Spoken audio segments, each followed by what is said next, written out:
જય શ્રી કૃષ્ણ સાહેબ. જય શ્રી કૃષ્ણ સાહેબ. બસ મજામાં સાહેબ? આનંદ આનંદ સાહેબ, ઘણા સમયે વાત થઈ. હા, બોલો બોલો.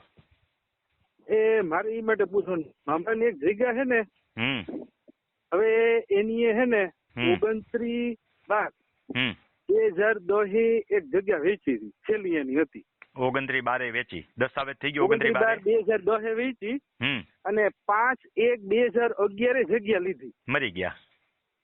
હું કાલે તમારો વિડીયો જોતો તો હું એનો ફોન આવ્યો, હું મામા ભેગવામાં થાય ને તમે આખી ખેડૂત ખાતેદારી તમારી તૂટી, બિનખેડૂત થઈ ગયા સરકારી ભાષામાં.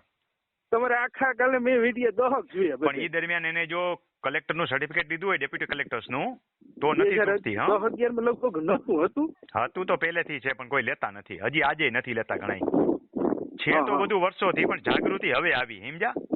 હા હા. પેલા ઘોર અંધારું હતું. જગ્યા લઈ લીધી ને 2019 માં પાછી એક બીજી જગ્યા, ઈ તો 1/7/2019 કાયદો તો પેલાથી છે, આજની તારીખે કાયદો એમનેમ જ છે.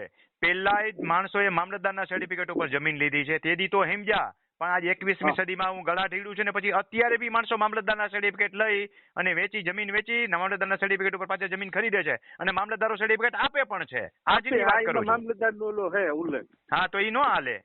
આજની તારીખે ખેડૂત આવું કરે છે અને મામલતદારો સર્ટિફિકેટ આપે પણ છે. જગ્યાએ હોદો કરી નાખ્યો હવે. અને મામલતદારો શું સમજીને આપે છે ઈ કહું. મામલતદારો એવું સમજીને આપે છે કે તમારે બીજી જગ્યાએ ખેતીની જમીન છે, સમજાણું? એટલે જિલ્લા બાર લેતા હો તો મામલતદારનું સર્ટિફિકેટ હાલે, પણ ઈ ન હાલે. અંતિમ જમીનમાં ન હાલે. અંતિમ જમીનમાં તો કઈ રીતે ભેગું કરવું? અંતિમ જમીનમાં કલેક્ટરનું સર્ટિફિકેટ જોઈ લે. ડેપ્યુટી કલેક્ટરનું જ કહેવાય. પ્રાંત અધિકારી આપેલું સર્ટિફિકેટ હોય ડેપ્યુટી કલેક્ટર છે, એટલે કલેક્ટર્સનું આપેલું સર્ટિફિકેટ મામલતદારનું ના હાલે. એ ખાતેદારી તૂટી. આ ખાતેદારી એને કેજો કે જે થઈ ગયું થઈ ગયું, એને કેજો જે થઈ ગયું થઈ ગયું, નવી જમીન ન ખરીદતા. હા, હવે દસ્તાવેજ એને જે નથી કર્યું, હવે મેં એને કીધું કે એક કામ કરો, તમે આખી 10.5 વીઘા છે એમાંથી હું ટુકડો કરીને થોડીક રાખો, હું કા રાખી દે તો કઈ જમીન રાખી દે? આ તૂટી જગ્યા છેલ્લે અટાણે વેચવાની છે, દસ્તાવેજ નથી કર્યા છેલ્લી જગ્યા. એટલે હવે નવી જગ્યા લેવી ને તો આમાં તો અત્યારે ખાતેદારી તૂટી જ ગઈ ને, હાલમાં છે તો ખાતેદારી તૂટી જ ગઈ કહેવાય ને. રાખવાથી શું ફાયદો? ઓ હા હા, અત્યારે ઓલરેડી ખાતેદારી તૂટી ગઈ છે. હવે એની ઘરવાળીને એની જગ્યાએ ને જો 2 છોકરા હોય તો એ દીકરાની વહુ હોય એના સસરાના નામમાં, એટલે છોકરીઓના બાપુજીના નામમાં હોય તો કરવાય. બસ હવે સાંભળો, હવે એના છોકરા મોટા થવા દો ને ખેડૂતની દીકરી હારે પરણાવો, તેથી એને પાછી ખાતેદારી મળે. ત્યાં સુધી ન મળે. 10 વર્ષ રાહ જોવી પડે. પણ જે થઈ ગયું થઈ ગયું. આ જમીન વેચતા નહીં, આ જમીન એમને ધારણ કરી રાખો. સરકારમાં જુઓ, તમને એક આ હું યુટ્યુબમાં મૂકીશ, વધારાની માહિતી આપું છું, આમાં તમને નડે એમ નથી. સાંભળો, એક બીજો રસ્તો બતાવું. જે લોકો બિનખેડૂત છે, આખા ગુજરાતના ખેડૂતો સાંભળે કે જે લોકો બિનખેડૂત છે એને સ્થિતપ્રજ્ઞ થઈ જવાનું ગીતાજીમાં લખ્યું છે કે કાચબાની જેમ પગ હંગરી અને ઢાલની અંદર સંતાઈ જવાનું. એટલે જેની ખાતેદારી તૂટે છે એને કાંઈ નહીં કરવાનું. બિનખેડૂત તરીકે દરજ્જો એનું જાળવી રાખે તો હું તમને કોરા કાગળ ઉપર લખી દઉં કે 25 વર્ષ પછી ખેડૂત ગણાય. બરોબર. પણ એ દરમિયાન હવે સરકારે નવી રાજરમત ચાલુ કરી. સરકારે એ સરકારની આડોળાઈ છે એમ કયો તો હાલે, કોકને કટશે આ હું શબ્દ બોલું છું. એ સરકારે હવે એક નવો પરિપત્ર બહાર પાડ્યો. કલેક્ટરને કીધું કે સુઓ મોટો દ્વારા આવા ખેડૂતોને ગોતો અને એની જમીન શ્રી સરકાર કરી નાખો. એટલે કોઈને કહેવાનું નહીં, ટ્રાન્ઝેક્શન કરવાના નહીં, હંતાઈને ઉંદેડાની ઘોડે દરમાં પુરાઈ રહેવાનું. આપણી જમીન બચી ગઈ તો ભગવાન બચાવ્યા કહેવાય, અને સામેથી હરિહરીકરી કરવા ગયા તો મુવા સમજવાના. નકર ઈ જમીન સરકાર લઈ જશે. આખા ગુજરાતની સરકારે નવો પરિપત્ર જ બહાર પાડ્યો ને. એમાં જો અત્યાર સુધી શું હતું, બિનખેડૂત કોઈ હોય ને, હું બિનખેડૂત છું, તમે મારી હરી કરો ને તો સરકાર પગલા નહોતી લેતી. હવે સરકારે એ કીધું કે થર્ડ પાર્ટી કોઈ આંગળી ચીનશે ને તો એની જમીન શ્રી સરકાર કરી નાખવાની. અને ન કરે નારાયણ અને કલેક્ટર પોતે તપાસ કરે અને જેટલા બિનખેડૂત નીકળશે એની સરકાર જમીન પડાવી લે. બરોબર. એટલે કે બિનખેડૂત ગણાઈ જશે. 300% પેનલ્ટી સાથે શ્રી 7 થશે. એમાં નવા સર્ક્યુલરનો સ્પષ્ટ રૂલ છે.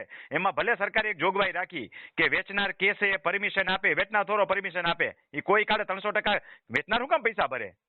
હા, તો શ્રી સરકાર જ થાય. ફરે ને. હા, તમારી જમીન છે, મેં ખરીદી, હું બિન ખેડૂત છું, બરોબર છે, જમીન શ્રી સરકાર થાય છે, માથે જતા હું 300% પેનલ્ટી ભરું અને આશુતોષભાઈ ને એટલે કે તમને જમીન પાછી મળે એવું હું કરું ખરો? સેટિંગ થાય તો કરું. આશુતોષભાઈ મને 25 લાખની જમીન હોય, 10 લાખ મારા ખીચામાં નાખે તો હું કરું. હવે એવું આશુતોષભાઈ શું કામ કરે? એક તો સરકારની 300% પેનલ્ટી ભરે, રમણીકભાઈ ને દી એવું કરે કોઈ? એટલે જમીન શ્રી સરકાર જ થાય. નવો પરિપત્રની વાત કરું છું, હમણાં જે આવ્યો ને એની. બરોબર. તો આમાં તો હવે આ જગ્યા જાળવી રાખો, નવા ટ્રાન્ઝેક્શન કરીને સરકારને ધ્યાનમાં ન દોરો, છે એમનું પડ્યા રહેવાનું, એટલે શ્રી સરકાર ન થાય. નવું કઈ કરવા જાય તો સરકારને ધ્યાનમાં આવે ને.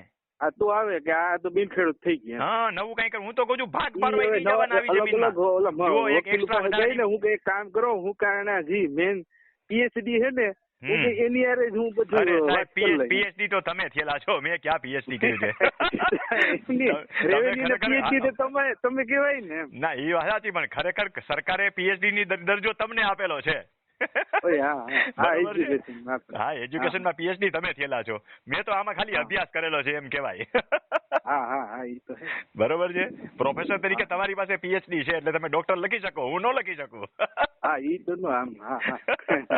હવે જો એક વિશેષ માહિતી બીજી આપું, આપણે યુટ્યુબમાં મૂકશું. આવા કોઈ પણ ખેડૂતો એ સાંભળી લે કે જેને રમણીકભાઈના વિડીયો સાંભળીને ખબર પડી ગઈ પોતે બિન ખેડૂત છે અને જમીન બચાવી હોય તો કે નવો રસ્તો બતાવું, સરકારને નો ધ્યાનમાં આવે એવો, કે તમારે વારસાઈ નહીં નાખવાની, ભાઈઓના ભાગે નહીં પડવાના, એમનું ઊભું રાખવાનું, 25 વર્ષ પૂરા થવા દો, સરકાર ખીલી નહીં મારી શકે. તમે કઈ કરવા જાઓ તો તમારો રેકર્ડ તપાસશે ને, સરકાર નવરી બેઠી છે કે બધાના હાથ બારના પાનિયા ચેક કરશે? જમીન બચી જાય તમારી. મારી પાસે બધાય રસ્તા છે, સમજી લ્યો. આપણા ભાથામાં બધાય તીર છે. વાયુ અસ્ત્ર છોડવાનું છે આપણી પાસે, અગ્નિ અસ્ત્ર છે, અગ્નિ અસ્ત્ર ને ઠારવું તો વાયુ અસ્ત્ર, એને ઠારવું હોય તો વરુણાસ્ત્ર, બરોબર, છેલ્લે બ્રહ્માસ્ત્ર છે આપણી પાસે. બરોબર. ફરીને ચોખવટ કરું કે જેને પોતાને ખબર પડી જાય કે મારી જમીન જે છે ખેડૂત ખાતેદારી તૂટવા વાળી છે, તો શ્રી સરકાર થતા પહેલા એને ન વારસાઈ નાખવાની, ન ભાઈઓ ભાગ પાડવાના, ન વિભાજન કરવાનું, નહીં વેચવાનું. અને જો એમને 25 વર્ષ પસાર થઈ ગયા એટલે તમે બચી ગયા, ઈ જમીન શ્રી સરકાર નો થાય. જો જેને સમજાય એને નમસ્કાર, બહુ સારી માહિતી મેં આપી દીધી. એમની 25 વર્ષમાં ધારો કે અત્યારે મામા હે, બરોબર, વચ્ચે પકડાઈ ગયા તો પૂરું થઈ ગયું, ઓફ થઈ ગયા વચ્ચે, તો વારસાઈ નહીં નાખવાની, ભલે પેનલ્ટી ભર દેવું, વારસાઈની પેનલ્ટી ક્યાં જાજી છે? હા, બરોબર. કાઈ નહીં કરવાનું, કાઈ કરવા જાવ તો સરકારને ધ્યાનમાં આવે ને. એમને રાખી દો, કાઈ કરવા જ નહીં જવાનું, કરવા જાવ સરકારને ધ્યાનમાં આવે ને. આ તો ધ્યાનમાં આવે કે એક વકીલે કીધું છે કે 50,000 મામા એવું કહ્યું કે ચડાઈ બરાઈ નહીં, હું કહું હું તમને 25 લાખ કાઈ ના દેવાય. આ કઈ નો થાય, હું કહી 1 કરોડ હું કે જી એને એક જો એક વસ્તુ સમજી લેજો, એક વાર તૂટતી ખાતેદારી હોય, પૈસા દઈને તમને લીધી ને એટલે તમારી ત્યાં ટાચ લાગી ગઈ, અત્યારે કરી દેશે, 5 વર્ષ પછી તમારી જ ફાઇલ ઈ જ ખોલશે, કારણ કે એને તો ખબર પડી ગઈ. હગા દીકરાની ખબર નહીં પડવા દેવાની, ન્યા સુધી કહું તો.